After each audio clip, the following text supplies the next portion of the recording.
Сәлеметсіздер ме, құрметті әріптестер, ұстаздар қауымы. Мен бүгін сіздерді Шульте кестесі атты Google платформамен таныстырғым келіп тұр. Ол үшін бізге Google-ға таблица Шульте деп жазасыз.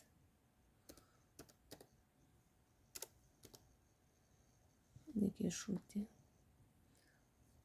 Осы жерде мына екінші тұрған онлайн дегенді бассаңыздар, бұл жерде онлайн ойнауға болады. Ешқандай тіркелудің де қажеті жоқ. Бұл жерде бірақ сандар тек математикалық, және App Store'ден және Google-дан жүктеп алуға болады. Мысалы, играть батырмасын басайық. Мына жерде новичок, опытный, Шульте деп тұр, 3 теңгеде берілген. Мысалы, жаңадан бастағандарға новичокты таңдауға болады. Мысалы, бастау батырмасын басайық. Мына жерде сандарды ретретмен бірден бастап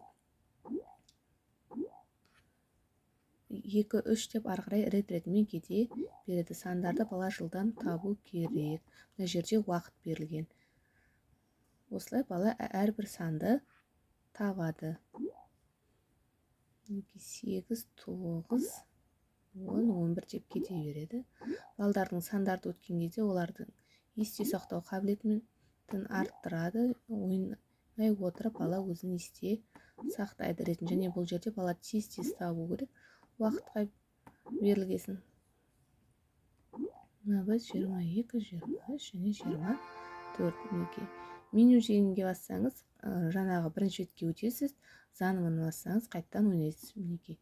Опытныйларға мынадай түрі бар. Сложный түрі, бұнда енді көп. 40-қа дейін кетіп қалғандар. Мысалы, бұны бірден бастап орындау керек. Егер Шультені бассаңыз, іші бұнда яркий түстермен берілген. Тоже бірден бастап ары қарай табу керек.